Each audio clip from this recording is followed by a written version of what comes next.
Hey folks, this is Steve with Nonprofit Ally, and I have on the Skype line, actually on Skype video, is Ro Valial, and he is from, he's down there in Oakland. Excuse me, my voice is cracking already. He's down there in Oakland, and he is the co-founder and chief revenue officer of Flipcause, which is at flipcause.com.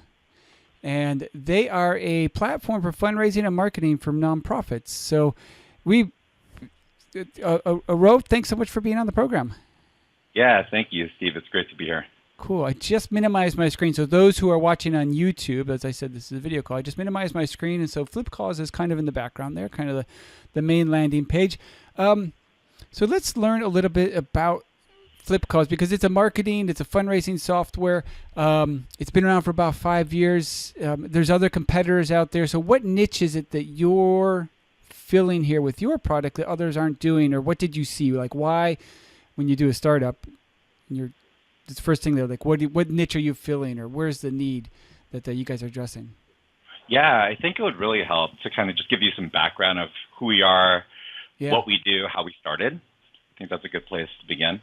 So our company's been around for about 5 years. We're based in Oakland, California, like you said. And the company was started 5 years ago by my brother, who's a CEO founder, and his wife, who's the director of product development. So this is sort of like a family thing here, right? They both worked in the small nonprofit space. Actually, I was on the board of a nonprofit here in the Bay Area in San Francisco. And what we did is we raised money for underfunded San Francisco nonprofits. You know, we tried to tell a better story for them and try to get their name out. But many of the fundraising events that we threw, even though, pulled in a few $1,000s, $10,000, $20,000, $25,000, it was hugely time intensive, right? There was a lot of manpower that was thrown into these big events. And, this was sort of like the issue that small nonprofits face. They were having issues because they simply didn't have the funds to do digital advertising, radio ads, TV spots like billboards, anything that would really get their name out there. And so, the vision was to create a product that helped the smallest nonprofits in the country.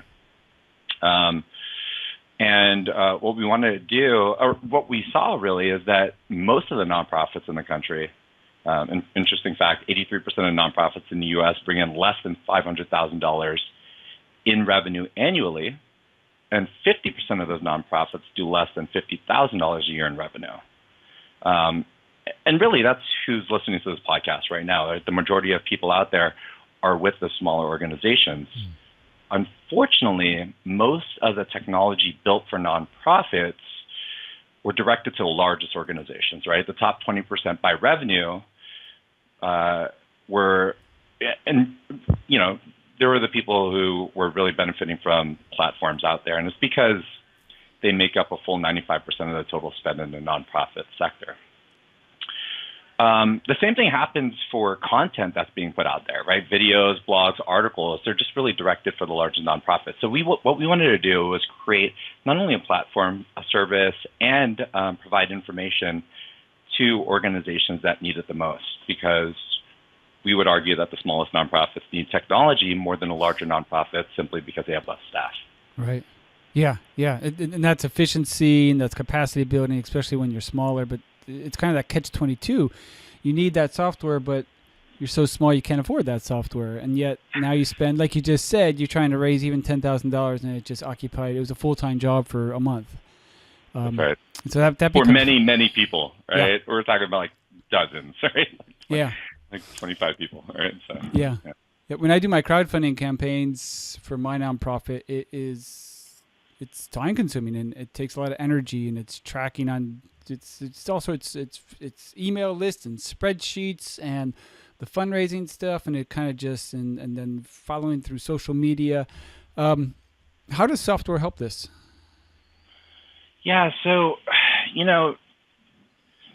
it's really about capacity building. I mean, the fact is that most nonprofits are started by that ED who's really passionate about what they do, right? They have a project or program in mind, and they're going to enlist some people that they know as well to be on the board, but each person in that organization is going to wear like 12 different hats.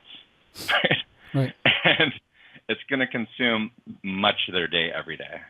And what technology does, it allows for an individual to focus on the things that matter most. We're talking about building relationships within the community. We're talking about building out programs that are going to benefit their constituents. And ultimately, if you can figure out a way to outsource or automate a lot of the fundraising efforts while still growing like a sustainable, really a community-based fundraising program, then you're way ahead. And then you'd be able to focus on things that ultimately matter most to your organization. Mm-hmm. Now, one of the things that your platform does, and it seems an interesting merge. Well, it doesn't. It seems a common sense merger, but I'm not exactly sure how it merges together. It's the fundraising and it's the marketing. And sometimes I can see how fundraising is just a huge marketing campaign, but then there's different skills involved, and then you have marketing, which is its own thing, and sometimes you don't have to be fundraising to be marketing. So how do you bring that together into a system that allows you to do? It's like a hybrid almost. How do you do both at the same time? Yeah, totally. So, marketing comes in many different forms, and really it starts with sort of like the website, right? And what I kind of want to do, if I can, is really take a step back and say, okay, well, most nonprofits, like for example, you have a segment on this podcast in which you announce, organizations that just received their 501c3, right? And that's fantastic. But a lot of times, the people running these organizations, right, your EDs, are, they're going to be very passionate about their project and their cause, but they're not going to know where to start with technology, because who really has experience with that? Mm-hmm. And so, for Flipcause, what we will do is really help with the very beginning of what that marketing could look like. So start with a website, then we go into making sure that people are able to interact with that organization easily through the website in a variety of different ways. When nonprofits start, you're going to have a simple online donation button. Usually it's through something like PayPal, for example, because it's free, right? And they charge a really low transaction rate. Right. But unfortunately, technology like PayPal wasn't built for nonprofit use. So they're missing out something as simple as automated tax receipts that would make the lives of people within the nonprofit organization infinitely easier. So there's things like that. But ultimately, when it comes to marketing and fundraising, what we help to do is to build out campaigns that can easily be shared. So fundraising campaigns that can easily be shared via social media and email, right? And these campaigns are beautifully put together by our staff on behalf of the nonprofit. We're trying to make it really easy for an organization not to have to kind of like screw in the bolts and nuts, and just kind of focus on the content. What do you want to say to your constituents, to the greater world? And what we'll do is put together those campaigns and help you share that with your supporters or possible supporters. Cool. Well, I like how you get right into the idea that, hey, when you start a nonprofit, typically the most important thing on their mind is their program development and their mission, and they forget one of the most vital pieces, which is you said it starts with a website. And so that's really important thing. And I actually try to tell people is when you're in the process of getting your 501c3 and you've got that 6 weeks of waiting for the IRS to get back to you, that's when you make your website. Get a presence online, just something, and like you said, a very simple, basic who, what, where with a donate button from PayPal gets you started. Of course, then you're going to outgrow that and build on it. And so let's talk about that part. So we're assuming they've got a website. Maybe they made it with Weebly or some drop and drag, or maybe I have a free course on it. So maybe they followed my course and it's WordPress. Either way, it's a very basic site and it has a donation button with PayPal. They want to transition into a more modern, more streamlined, more efficient system. Let's do that. You were talking about building out a system with them. And I assume that starts with that technology. So what are the steps of getting off of the very basic PayPal, who, what, kind of brochure website and building it into that platform you're talking about, where they can build out into an email, social media campaign of fundraising. Yeah, totally. Actually, if I can, before going to that step, there are actually some things that need to be done in parallel with putting out a website. So WordPress is fantastic, right? It's the most popular web editor, modern web editor for nonprofits today. There are clearly some other choices available as well. But once you have that PayPal button up, the next step really, in my mind, is, it's funny because it's sort of like, maybe shouldn't be said, but it has to be, I think. You need really good email hosting, okay? And what we suggest is Google Suite for any organization that's starting out. The reason why we suggest that is because not only will you get that custom email domain, which is vital for branding, but also you need the collaboration tools that are built within G Suite.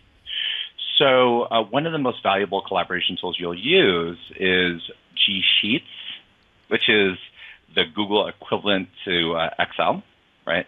Mm-hmm. And the reason I'm suggesting this is because you actually just you need some sort of simple database, quote unquote database, right? You actually don't need anything fancy. Just starting out, you need a way to record the donors making contributions through PayPal or through offline giving, checks and cash and such. And also you need a way to keep track of transactions for accounting purposes, right? Most organizations, when they start, you really don't need to file a 990, right? You're just doing a 990N postcard, but you need to be able to kind of itemize everything eventually. And so putting everything in there where other people within your organization, like your bookkeeper, board members, or even volunteers, to keep track of stuff, that's going to be important to then parlay that into a more fancy and kind of bigger CRM system. Right, and it's Google Suite. Is that what that's called? Is it? Yeah, I'm familiar with it. It's $5 a month per user. A lot of times you could just use, it's just going to be like a handful of users, so it might come out to something $20 a month. You could even just everyone share the same one, possibly as well. From there, why it's important to get signed up for Google also is because Google grants, right? Like, if you're not taking advantage of that, you're sort of missing the boat. It's a simple application process. Because you built your website through WordPress,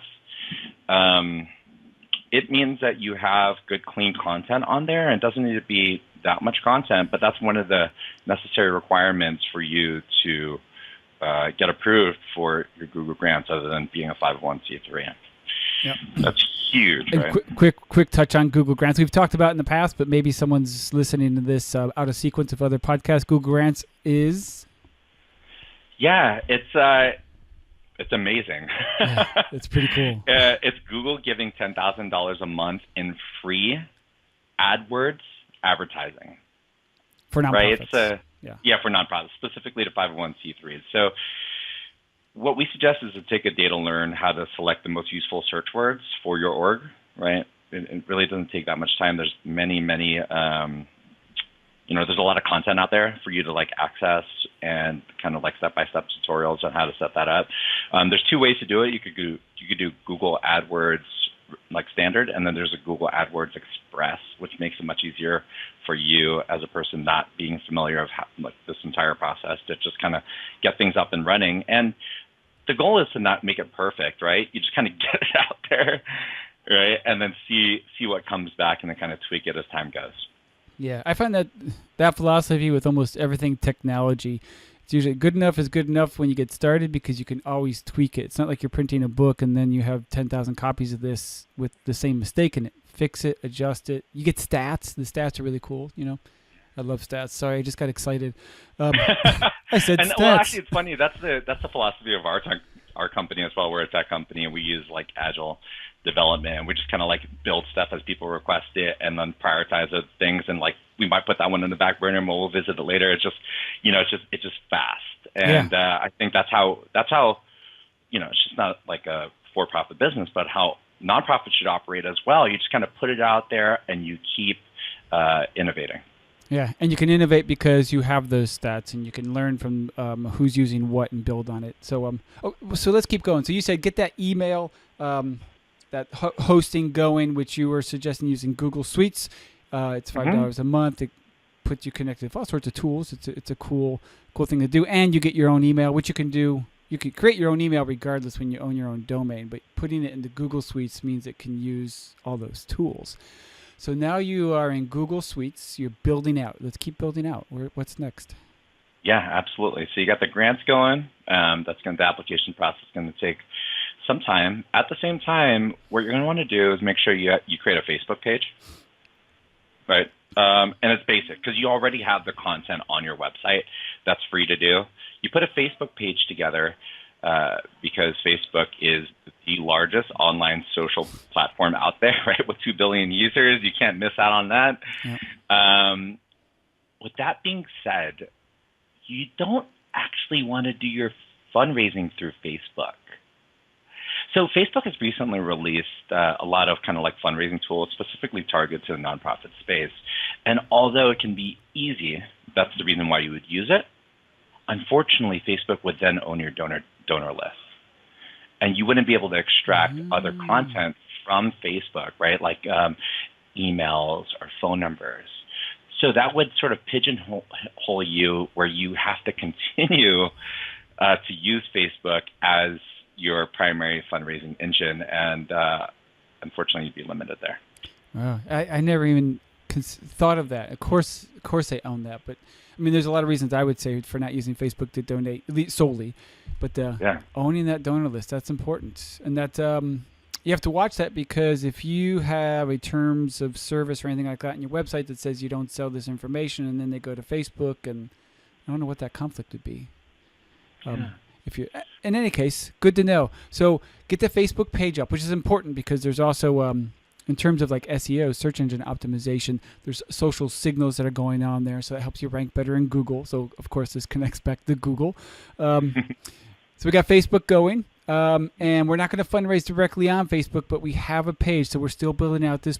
Now we've got a good platform going here. Yeah. We've got the website and our email going. We've got a social media page. Let's keep going. This is great. Yeah, absolutely. So why Facebook is invaluable, though, is because you'd be able to share future fundraising campaigns from your organization's Facebook page, and ultimately that's going to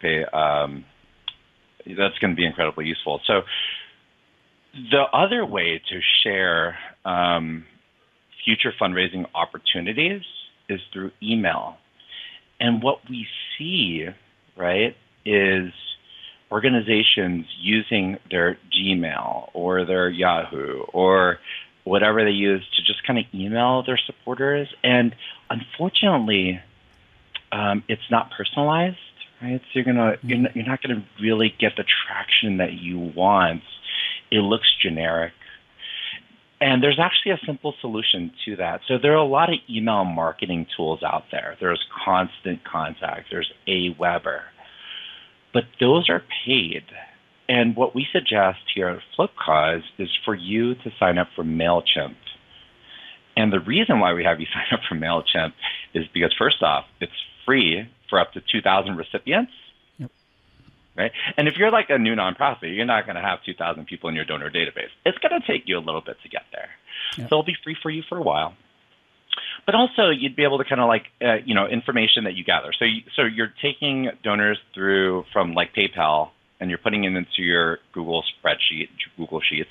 You're taking other individuals who have interacted with your organization, volunteers, possible board members, things like that, right? And what you'd be able to do then is take that CSV file, it's a type of Excel file, and you'd simply be able to kind of import that into MailChimp with your first name, the last name of the supporter, your email address, and some possible other information. Once you have that, you'd then be able to kind of like, when you're ready, when you want to do like a holiday donation appeal, be able to kind of mass email everybody. And this is going to save an incredible amount of time. Yeah. We talk about MailChimp quite a bit in the past, and it's definitely get out of Outlook and stop blind CCing all your donors, right? It's not professional, it's time consuming, right? MailChimp has, and so does Constant Contact, and so do Aweber, but MailChimp's the free one, right? At least to start. Yep. And then it's there, it's automated. They can subscribe, unsubscribe. There's just this feature of tools. You can have little pop-ups that say, hey, join our mailing list. It integrates more than Outlook, so definitely a good thing to have. And you are starting a mailing list, which is ultimately important for long-term success and sustainability. You got to get that mailing list going. Now, so we have let me walk through what we've done. We've made a website. We have an email server. We're using the Google Suite. And that email server is different than, for people to understand, that's different than MailChimp. That email suite is for you and your internal kind of director to president to whoever, volunteer coordinators. That's your inner organizational stuff at Google Suite. You can share files. Then you talked about make sure you get your Facebook going and start posting on there and get this email list going. So now we've got a lot of moving parts. Yeah. And most of it's really simple to set up. So for example, like something like MailChimp, it's all drag and drop, right? You might take a couple hours to really learn how to do it, but you'll get the hang of it pretty quickly. The last piece I want to say is that, what's really time consuming in an organization is keeping track of transactions over time, right? At first, if you're getting a handful of donations, right, that's not going to be a big issue at all. Most of like what I'm talking about right now in this segment of the podcast, I'm really talking to those organizations that are just starting out who are doing less than $50,000 in total contributions, right?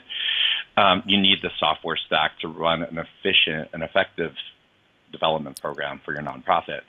The last piece is when you pass the like $50,000 threshold, you're going to need to itemize sort of like all your transactions. And the best way to do that, or the most popular, in my opinion, the best way to do that is QuickBooks Online, right? Mm-hmm. So you want to sign up for the online version instead of I don't even know if they have the kind of software desktop version anymore. But yeah, I think they do, but yeah, online's of course you do it online. You get the online login version and all that. Okay. Yeah, so you need a cloud-based. And the reason for it is because QuickBooks Online allows for you to import a CSV file into it, right? So you could just kind of get your transactions into it. And it's going to lead to my next step, which is when you want to, diversify. You've taken offline contributions, checks and cash through, small events or through just kind of small donors, and you want to do other fundraising programs, things like crowdfunding or like larger fundraising events, peer-to-peer fundraising, which we'll talk about in a second. Yeah. A lot of contributions are going to start pouring in, hopefully, and you need an easy way to consolidate all that stuff or reconcile it. So it starts at $10 a month. You should definitely pick it up when you pass or getting close to passing that $40,000 to $50,000 annual revenue threshold. Yeah, and then the great thing with QuickBooks is you can export the QuickBooks, the whole little folder, and just give it to an accountant. You don't have to touch it when you have to do those taxes, when it involves more than just a postcard, which is always a nice thing to do. And their stats. Again, we go back to stats. QuickBooks can give you some really cool stats, like you can compare fundraisers each year, which one did better, and all sorts of stuff. And so that's always fun to look at. Great. Now we got like 5 pillars going on here. Yep. Okay. Yeah. So the 5 pillars are websites, right? Engagement tool, or in this case, it's like an online donation platform, which is PayPal. Your like sort of like basic CRM, which is really just Google Sheets, right? Email marketing tool, which is MailChimp, and then either Google Sheets or QuickBooks Online for accounting purposes. All right. Okay. Cool. Now, I will tell you, if you notice, that's actually all you need for a while. There's actually a notable omission. If you notice, I didn't mention a CRM. Right. Let's talk about that. And CRM, constituent relationship management, or sometimes it's called other things, but it's customer relationship, CRMs. Management tool, yeah. Yeah. CRM. So there are a lot of popular CRMs out there. I'm not going to go through all of them, but basically, the reason why an organization that does less than $50,000 doesn't necessarily need a CRM is because you're keeping track of people through Google Sheets anyway, right? It's the most basic information. But CRMs are pretty pricey, And if you read a lot of content out there for nonprofits, everyone's going to say get a CRM. But again, I told you in the beginning of this call that that content was built for the 20% of nonprofits in the country for the most part. And just because you're able to manage data doesn't mean you're going to fundraise more effectively. Mm-hmm. It actually becomes a time suck for an organization to get a CRM trying to manage data when really you don't have like the most basic kind of like fundamental fundraising tools in place to do that efficiently. Okay, so there is going to be a time and a place for a more robust CRM where you're able to kind of like build relationships within a system, keep track of activities and tasks, and tie that into both your accounting system and your email marketing platform. That's just not today, not yet. Yeah, and it takes time to learn a CRM, and they're what they do is pretty awesome. When you get to that point, it's going to really make life efficient. But yes. But sometimes it's just offering more than you need. So is there a bridge? Is there a bridge between kind of, or at least maybe consolidating some of what we're talking about here, the databases and the emails and the fundraising, before we get to a full-blown CRM? Absolutely. So there's a bridge, and that's Flipcause. And really, there are other things that you might want to use. So, for example, right, there's like the next step after the initial software stack is set is you'll want to do other types of fundraisers separate from simply taking online donations. This usually happens after you've raised your initial $10,000. Okay, and you're going to want to do crowdfunding, but my suggestion actually is to do a form of crowdfunding called peer-to-peer fundraising. Mm-hmm. Right. So, actually, let me take a step back. So, first off, where does funding come from? Well, there's a few funding sources, right? You have your grants and your major donors, corporate sponsorships. What I'm actually talking about specifically today is community-based fundraising, and that's fundraising done in a variety of ways from supporters making smaller donations. We already named a few: online, offline contributions, donation appeals, crowdfunding, fundraising events, things like that, right? Why community-based fundraising is important is because grants are often line item specific. Mm-hmm. What I mean by that is, like, if you get a grant from a foundation or the government, it's often earmarked for a specific project or program. And that leaves a problem. It's a lack of money for administrative costs or capacity building. Mm-hmm. So you need to do the community-based fundraising to supplement that.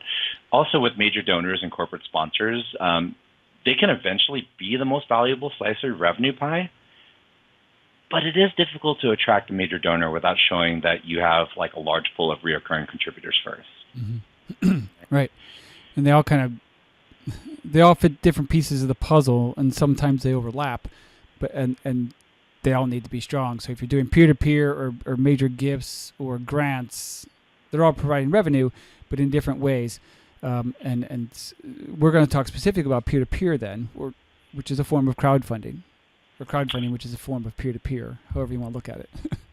Yeah, they're sort of interchangeable. Crowdfunding is such a generic term at this point. Right? Yeah, it's merging with, like, when I picture just online fundraising, I'm thinking that's crowdfunding because I'm going to mail it to my list. I'm going to put it on Facebook. I'm going to do that kind of crowdfunding thing, but it's becoming how you fundraise in some sense.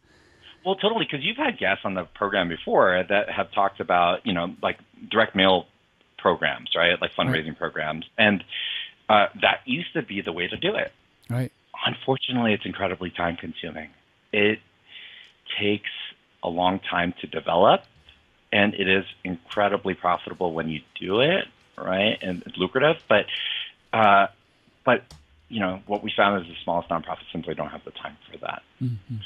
So peer-to-peer fundraising or community-based fundraising should really be the backbone of any small nonprofit's fundraising strategy. Mm-hmm. Again, it's predictable and it opens more doors. And so when we talk about peer-to-peer fundraising, there are a handful of software companies that are going to help you to do that.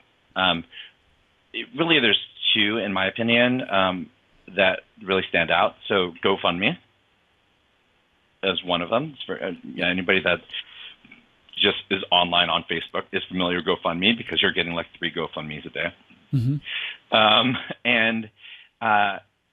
the problem with GoFundMe is that they have a high transaction rate. So that technology was specifically built for the general public, not necessarily for nonprofit use. And nonprofits obviously have to be sensitive to transaction fees.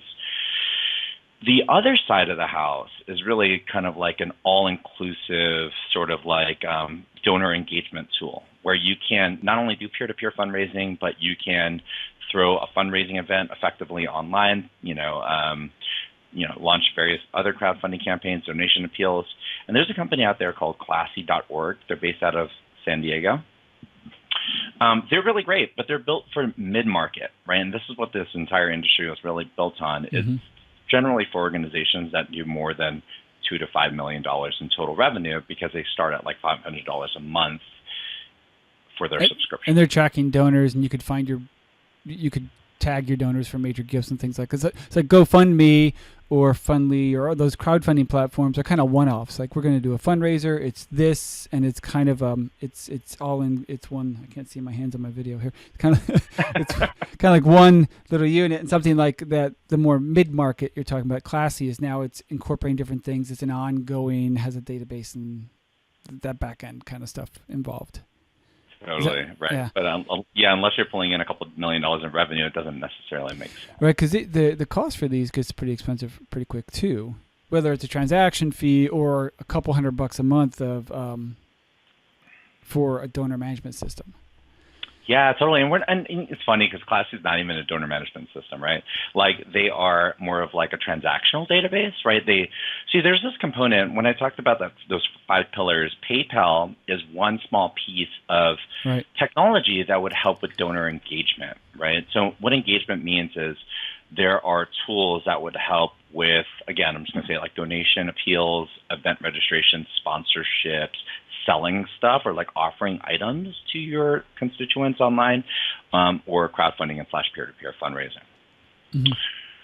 So, and I think that's where the transition happens, right? So if you're an organization that is doing, $5,000, $10,000 in your first year, you have that entire software stack in place that I've just described. That's really cheap, really inexpensive, but it's time to graduate. It would be. It's time to kind of get to the next level where you want to raise money in a variety of different ways. Right.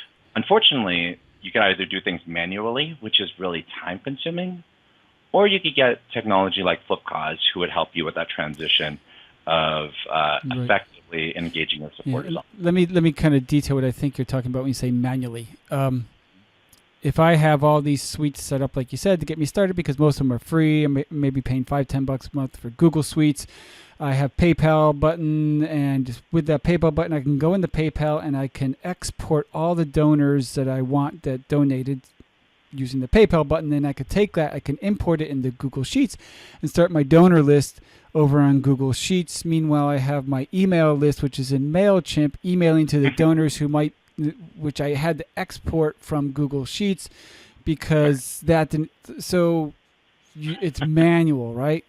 Is that kind of a good example of how it's because how I've worked in the past? So there's actually 2 forms of manual. What you're describing is the back end manual process, but there's actually a front end manual process that's sort of a big pain in the butt for a lot of organizations, right? Mm-hmm. It's like, let's say you're throwing a fundraising event. Well, if you throw that event on Facebook, how are people going to register for that event online? Okay, well, maybe they don't. Maybe you just take checks and cash at the door, right? But unfortunately, that's a manual process. We're talking about the exchange of money manually, right? Mm-hmm. Let's say you want to take sponsorships from local businesses. Well, if you wanted to do that, you literally have to call, and then they would have to write a check out to you, and then they would have to mail it. Because those steps are cumbersome, you might actually get some fallout there. So when I'm talking about manual, I'm actually talking about the difference between an offline interaction versus you still want to have that conversation, especially with sponsorships and things like that, but you want to be able to kind of like make the front end interaction from these would-be supporters with your organization as seamless as possible. Cool. Well. So how does that work then? Can you show us that? Do you have that in... I know there's other applications out there to do this, but you have direct access to the application you guys built from scratch.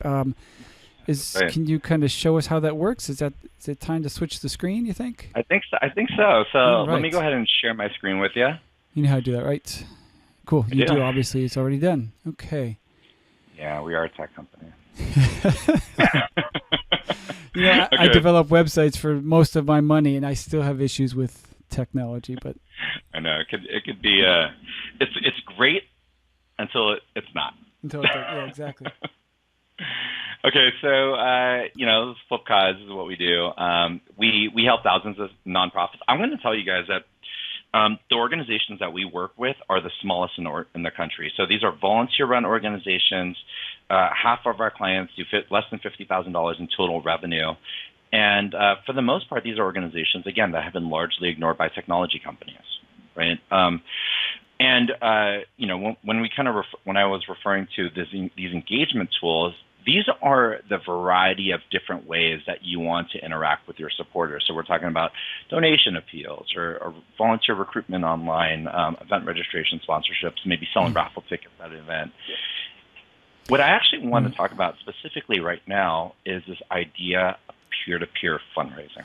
Okay, cool. Let me do a really quick overview here because people are also listening to this podcast and not watching it. But we're just basically on a screen here where Ro is showing us community engagement tools. And again, he just kind of went over them. So engaging with your community can be done through crowdfunding, online stores, volunteer events, memberships, sponsorships. But we're going to talk specifically about peer-to-peer, which is on one of the options up here of engagement tools. So peer-to-peer. I think I caught everybody up, so take it back to you, Ro. Sounds great.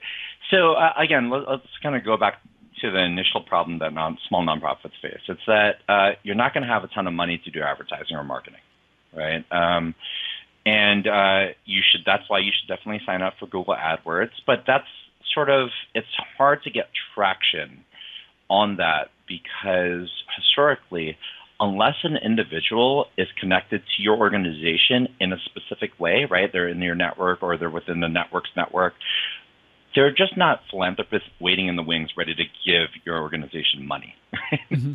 Right. And so what peer-to-peer simply means is that anybody that's connected to your organization can easily start a fundraising page on behalf of your nonprofit. Okay. So how does that work? Okay. So if you're a small nonprofit, I would literally start with the people who are most passionate, in your organization, also the people who are vested in the future success of your nonprofit. That's typically your board, right? Mm-hmm. And if your board doesn't meet the kind of criteria I just outlined, then you're probably just going to get some more board members for different ones, right?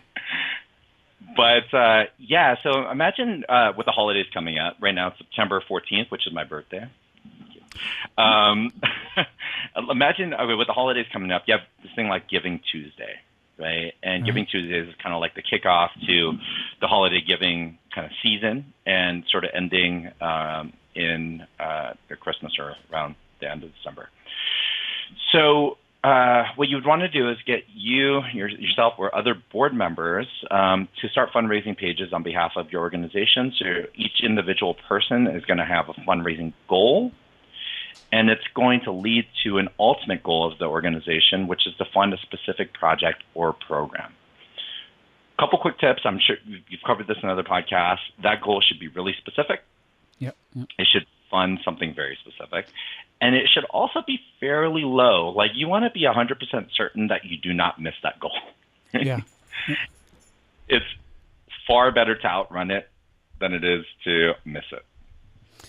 Yeah. Yeah, that's important. So he's talking about if you want to raise $30,000 and you only raise up 10, great, you got $10,000, but it's probably better to raise, $8,000 and make sure you get it. Yes. There's psychological factors for that, but there's all sorts of things. Okay, so we have a goal set, and we have board members or volunteers or people who are super passionate signed up to become fundraisers for us. This is done through the platform. Yeah, Flipcause, or you could do like something like GoFundMe, right? They would do the same thing. Mm-hmm. Okay, so what you could also do, just interestingly enough, is like group people in a team. So you might have like a team goal and team captain that'll get people more fired up. You kind of split everybody in two. As an ED or director of development, and also kind of like gets other people responsible for the fundraising, right? So it empowers them. It gives them, the kind of motivation to get this going for you as well. Mm-hmm.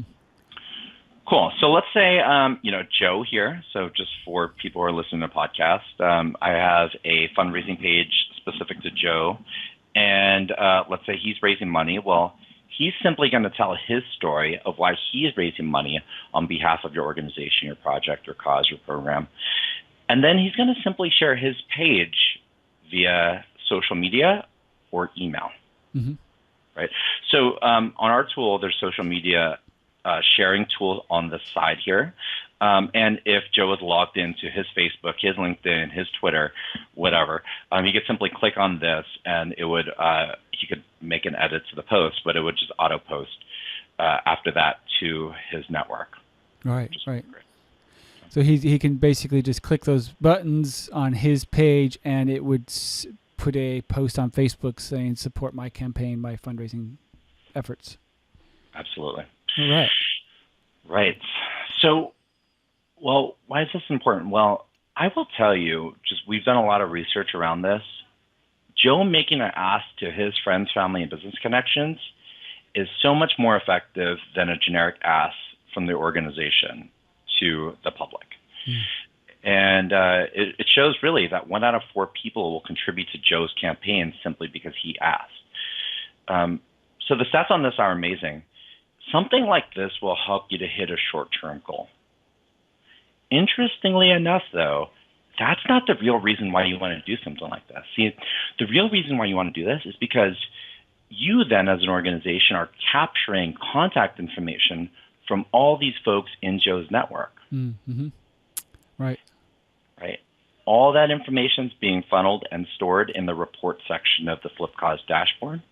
Cool. So we're just going into the back end now, Flipcause. And so anyone who's fundraising on your behalf, so they basically sign up and they fundraise, they pick your organization or get an account that is connected to your organization, and you set them off. They're off on their own. They're doing these campaigns. But when the donations come in, it's being tracked in Flipcause, and the people who own the campaign, who own the account, can go in there and see this. Absolutely. Okay, cool. Tell us about this. Yeah, so what's going to happen then, right, as a following step? So after your successful, donation appeal, holiday donation appeal, you raised $30,000. That's great. Well, you have to keep in mind that people didn't contribute necessarily to Noble Pod, right? Just using your organization as an example. Yeah, you did your research. I've actually been listening to your podcast since the very beginning, so it's odd to talk to you on the phone when I know your voice so well from the podcast. Oh my gosh! Oh, great. Yeah, it's interesting. Okay, so that's great, but we, as an organization, you're going to want to follow up, right? So people contributed to Joe, and you're going to need to kind of do it like an in-person meet and greet. Like I said earlier, right? The thesis behind this is that people are not necessarily going to give to your organization unless they feel vested, right? Like long term, they need to feel involved.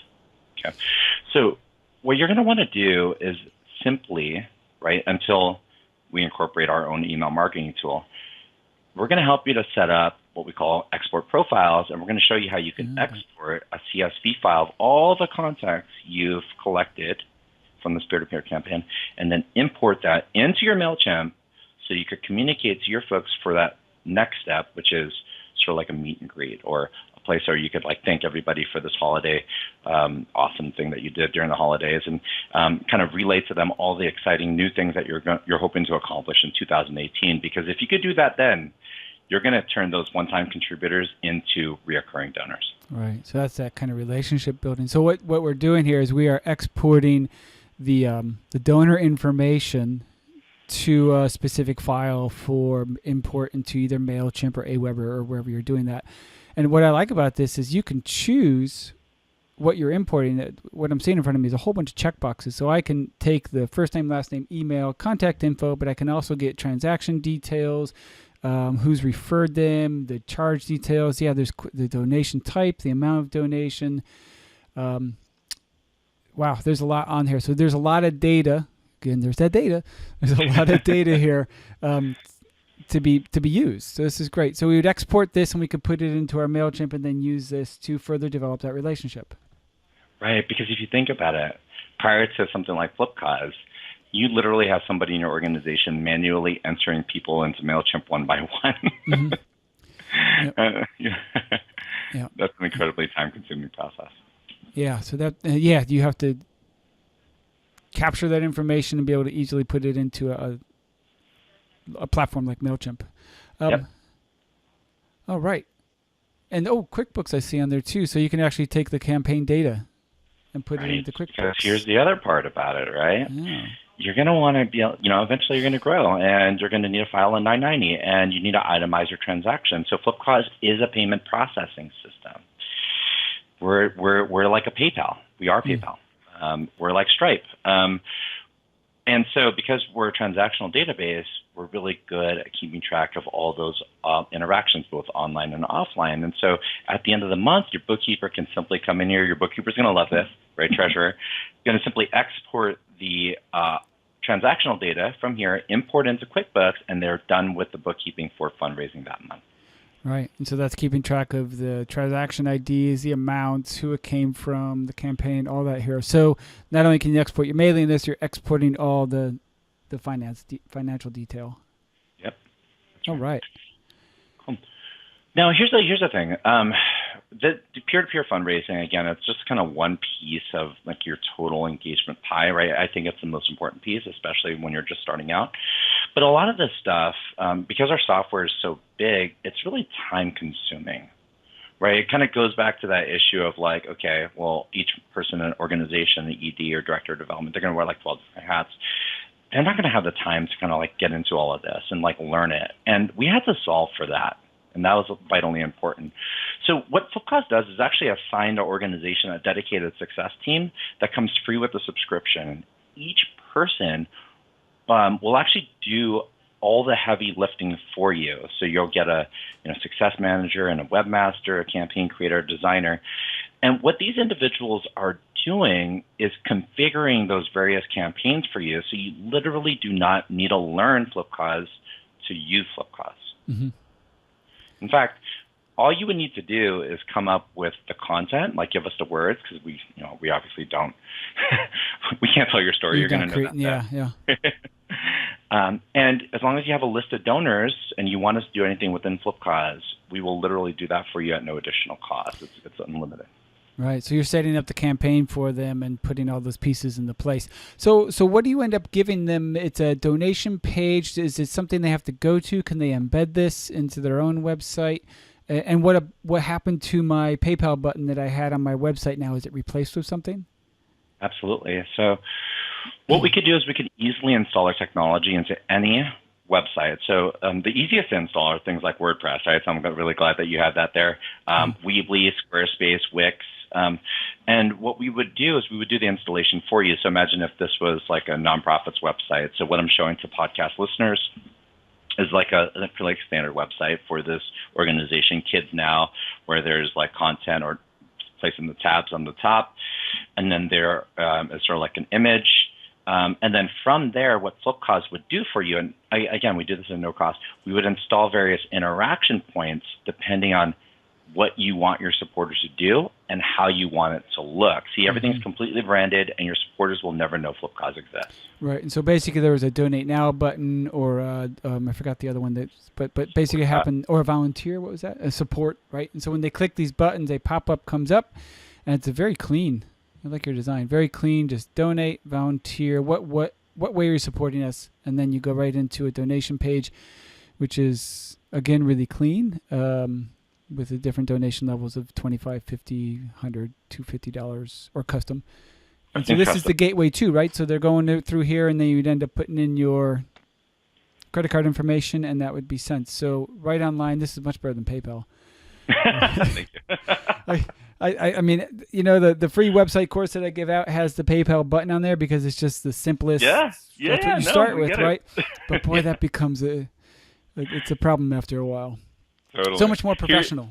So this is, and not only that, I will say, look, PayPal is great to a certain degree, but when somebody makes a contribution, you need something as simple as automated tax receipts, right? Because if you run this peer-to-peer campaign and you literally have dozens of people contributing, who has the time to write out tax receipts or email it to them and mail it to them? And it's going to be a big time suck for your organization. So when somebody clicks on this, clicks finish, a thank you page gets popped up where they can share their experience via social media. Then an automated email gets sent to that supporter that's personalized by the organization. In that email, there will be that tax receipt, and you could customize that email. So you could do things like record a 5 to 10 second thank you video and embed that video in the thank you email to add a great personalized touch. Yeah. Yeah, that follow is really important. I think people kind of forget the process after the donation that should occur, which is, the follow-up receipts and the thank yous and the, hey, you can share this now, all that kind of stuff that goes into it. Cool. That's really clean. I like that. Thank you. The one thing I will talk if I can talk about is transaction fees, which I think all nonprofits should be super sensitive about. Because the fact is that, when you use any of the platforms, they're going to come with a fairly high transaction cost. And I want to quickly talk about this feature that we have at Flipcause, which is your supporters can actually cover the credit card processing fee, right?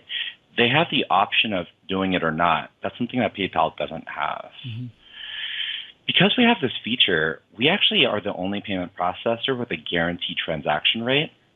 And I'm going to show you what that actually looks like. So we guarantee that your organization's transaction rate will never exceed 1.5%. All right. I could talk about the mechanics of that, but it's sort of like getting in the weeds. But I will say that what that ensures is that your transaction rate when you do things online is going to be lower than even PayPal, which historically has been the lowest. So if you look at this chart, right, you see PayPal at 2.2% plus 30 cents. That is great. That's historically the lowest transaction cost. But on the other side of the spectrum here is something like GoFundMe. This is what we're talking about, right? If you were to launch that peer-to-peer campaign through GoFundMe, you're going to get that 9% transaction rate. Yeah, that's something I noticed with a lot of crowdfunding platforms, is that whether it's CrowdRise or Fundly or GoFundMe, those transaction fees are 5 to 10% across the board. And so it's a chunk that they take away. It's kind of, if you raise $10,000 and you see 1,000 of that go, it's like paying taxes. That's right. It is, and it's because GoFundMe wasn't built for nonprofit use, right? So they don't have there's a certain, as being in the payment processing industry, I'll tell you there's a certain risk that's involved for a software company to take on payment processing. And the reason why we're able to keep our transaction costs so low is because of the way we structured it, but also because we only work with verified 501c3s. Right. Okay, cool. So good low transaction fees. Now, do you have other tools? You have a lot of tools in this. Oh, yeah. So we're starting to run out of time, but maybe give us a quick overview of the other tools that you offer here. And folks, this isn't like we're not trying to, at least I'm not trying to pitch one platform over the other, but the idea that I can get into that we can get into the back end of a platform and see what they do. It's great to see these tools. And Ro will be the first one to tell you they're not the only ones out there doing this. There are other ones to use. They have their own way of doing things, and they have specific tools like this great transaction fee that may allow you to choose them over another. But we're going to go further into your back end here for the last couple minutes. Yeah, and I think this is a good kind of guideline. So what we're talking about specifically what Flipcause right now is donor engagement, right? So I gave you that initial software stack, which consists of those 5 pillars. But PayPal is just one small component of that donor engagement pillar, right? And so what Flipcause offers is sort of other ways to engage your supporters. When you throw a fundraising event, you might want a beautiful fundraising page like this that you could sell event tickets, take sponsorships from local businesses, and sell raffle tickets all from one place that you would share, via social media or email. An alternative to this would be just to get Eventbrite, right? But they couldn't sell. You can sell raffle tickets and take sponsorships on the same page. You're just selling. Right, and Eventbrite is nice, but it's for events, and so if you're doing fundraising for something else, then you have 2 different databases going on.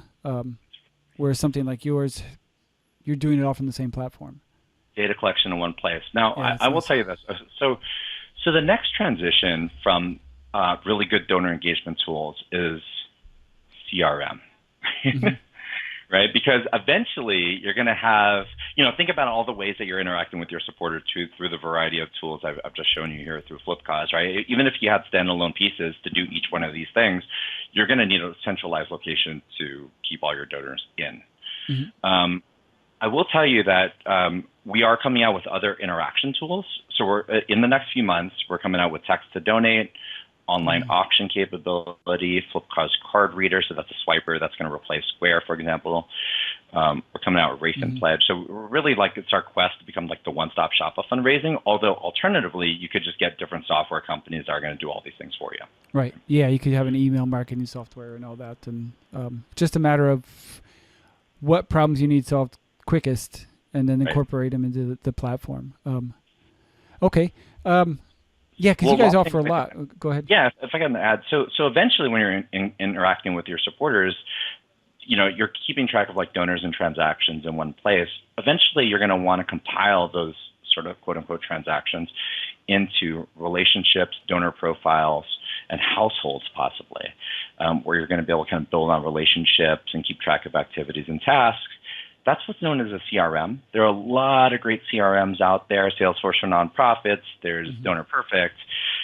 There's, you don't want to go Razor's Edge unless you're a pretty big organization. But Flipcause is coming out with our own CRM before the end of the year.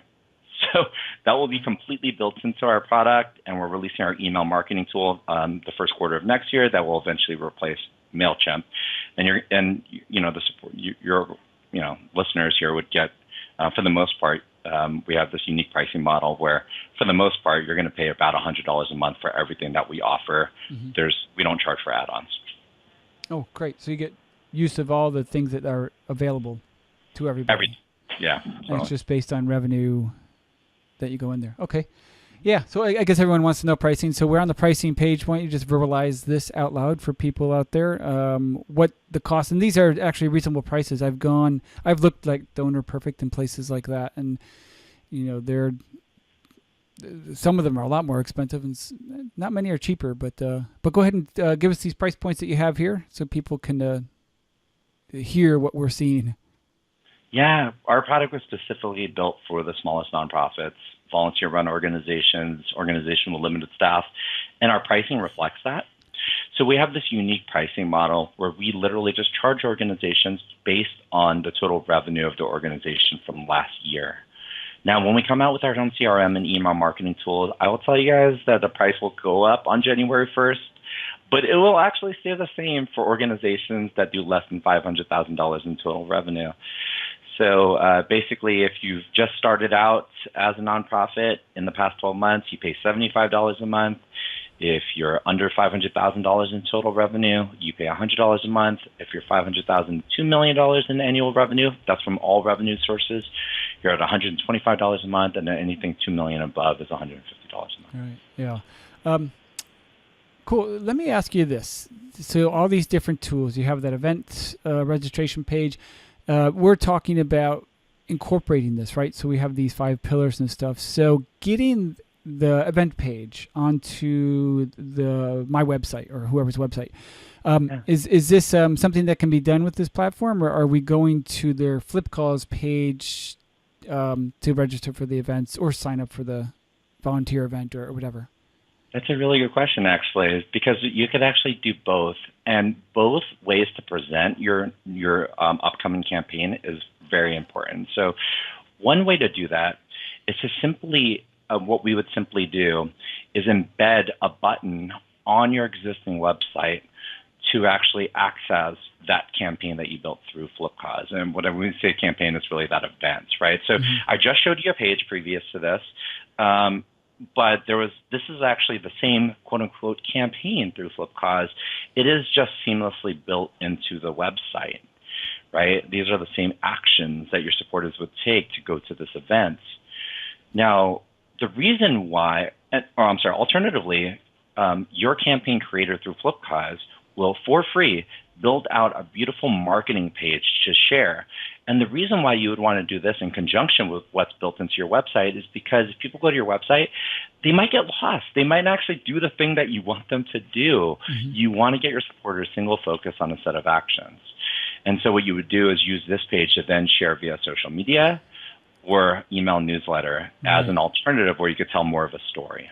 Right. So let me kind of recapture this for people who are listening and not watching. So we have a landing page here for an event, which is, a great header with pictures and then options down below and all the information that's the landing page.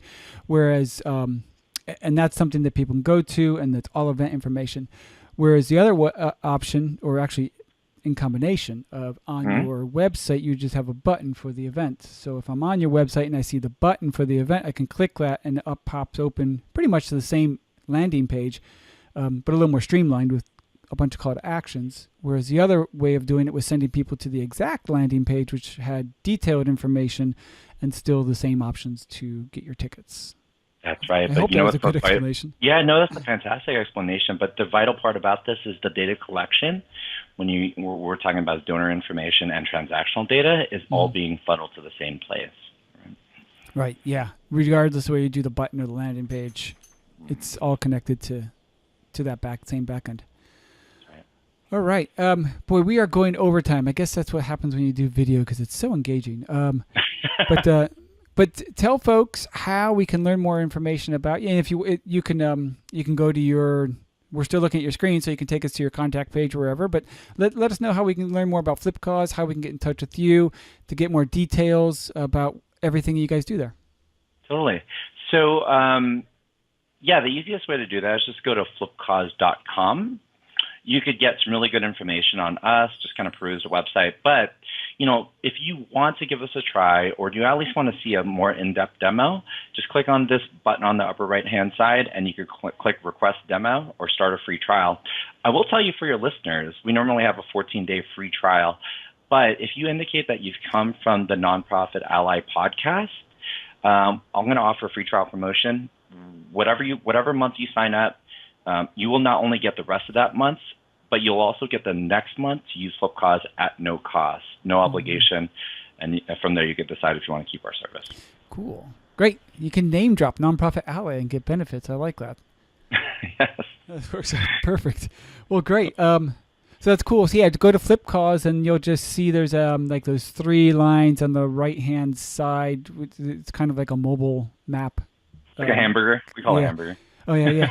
And you'll see right there's request a demo, and you can sign up and get in and start looking at this and start using it. Boy, that was awesome. This is a great tool. You guys built this from scratch, huh?